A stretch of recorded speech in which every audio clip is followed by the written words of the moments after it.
Sephora stores are everywhere you are. So just pop in. When you need a brown lip to match your 90s playlist. A confidence boost before your interview? Or a last-minute gift for mom's birthday. There's always a Sephora near you. Just pop in. Use our store locator to find your local Sephora or Sephora at Kohl's. This episode is brought to you by Shopify. Upgrade your business with Shopify, home of the #1 checkout on the planet. Shop Pay boosts conversions up to 50%, meaning fewer carts going abandoned and more sales going cha-ching. So if you're into growing your business, get a commerce platform that's ready to sell wherever your customers are. Visit shopify.com to upgrade your selling today.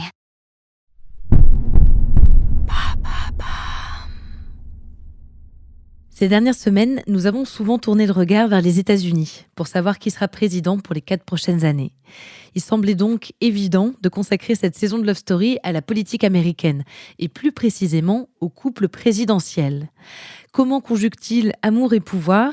Quelle place pour les premières dames dans les campagnes électorales et à la Maison-Blanche ?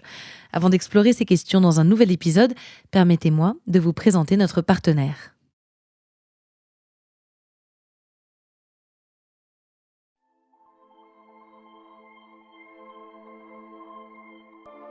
En consacrant cette saison au couple présidentiel aux États-Unis, il était difficile de ne pas s'intéresser au cas Donald et Melania Trump. À l'heure où j'enregistre cet épisode, l'actuel président des États-Unis n'a toujours pas reconnu la victoire de Joe Biden et donc sa propre défaite. En ce moment, beaucoup disent que Melania va enfin pouvoir divorcer après 4 années à prendre sur elle, à se taire. J'ai voulu m'intéresser à Melania justement dans cet épisode, à son parcours, à sa relation avec Trump et avec le pouvoir. Ne vous étonnez pas si on s'intéresse moins à son mari dans l'épisode à suivre. J'ai estimé qu'on avait assez entendu parler de lui ces dernières semaines et ces dernières années.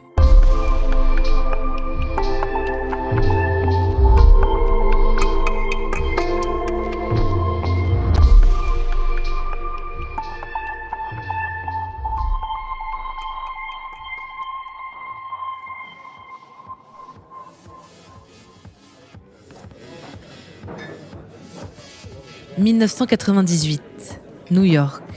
La Fashion Week bat son plein. À cette occasion, l'entrepreneur Paolo Zampoli organise une soirée au Kit Kat, un cabaret de Manhattan. Sous l'éclairage tamisé, il y a du beau monde. Les mannequins bavardent avec les stars du cinéma et les riches hommes d'affaires. Zampoli a convié à sa table 2 magnifiques jeunes femmes, toutes 2 top modèles. On lui annonce l'arrivée de Donald Trump, qui l'invite sans hésiter à les rejoindre. Quand Trump salue la tablée, nul besoin de le présenter. Tout le monde connaît le sulfureux promoteur immobilier. Et particulièrement les mannequins, ses conquêtes favorites qu'il collectionne à tour de bras.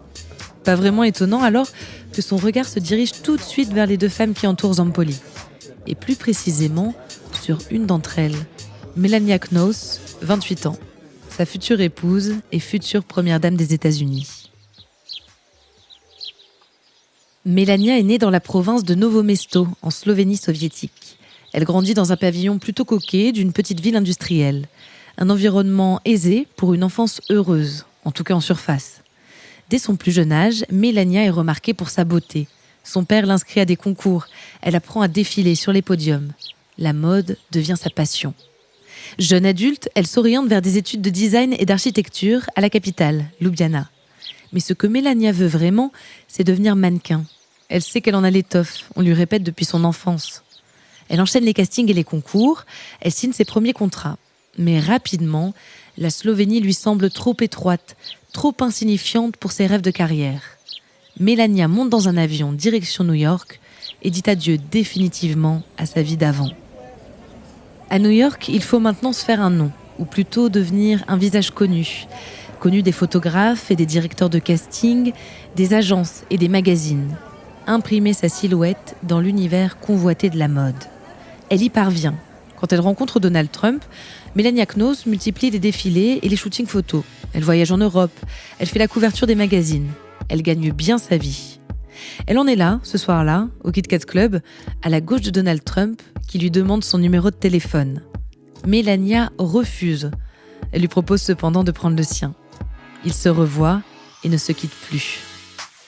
En fréquentant Trump, Melania découvre ce qu'est la vie sous les projecteurs.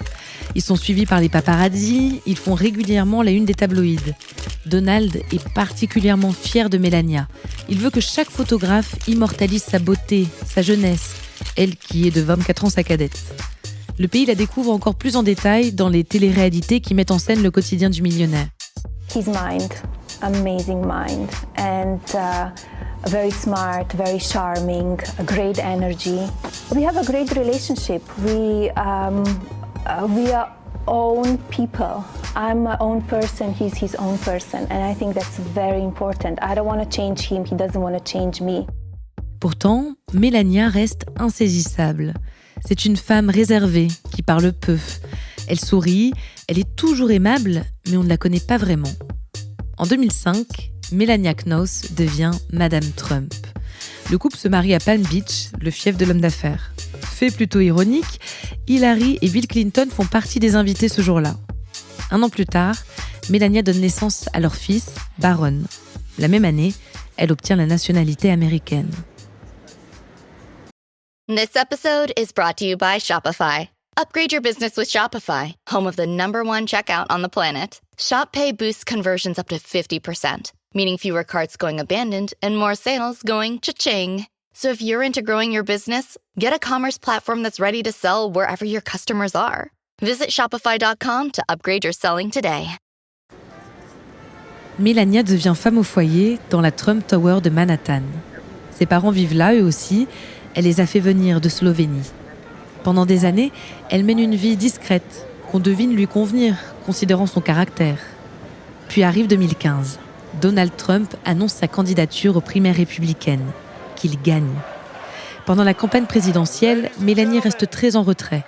Et quand elle parle, c'est la gaffe. Comme à la convention républicaine au tout début de la campagne. Le discours que Melania prononce devant la foule est très largement inspiré d'un autre discours, prononcé en 2008 par Michelle Obama.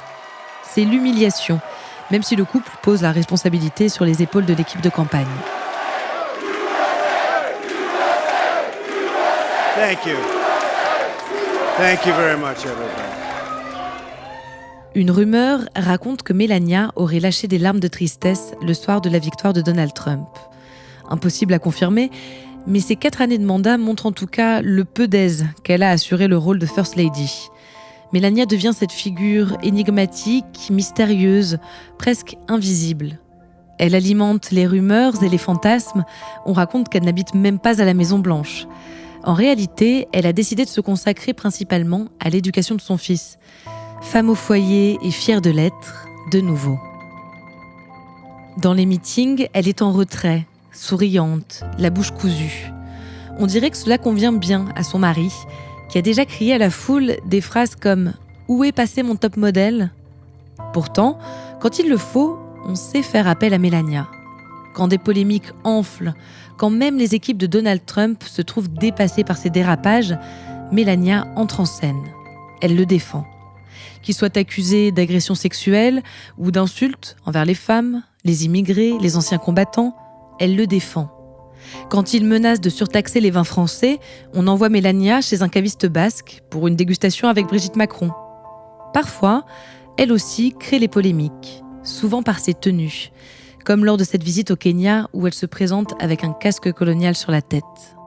Puis vient la campagne présidentielle de 2020, dans une Amérique meurtrie par le Covid-19 et la haine de l'autre. Encore une fois, Melania se tient à distance. Son attitude contraste avec l'investissement de Jill Biden, l'épouse adversaire. Elle prononce toutefois quelques allocutions de soutien à son mari.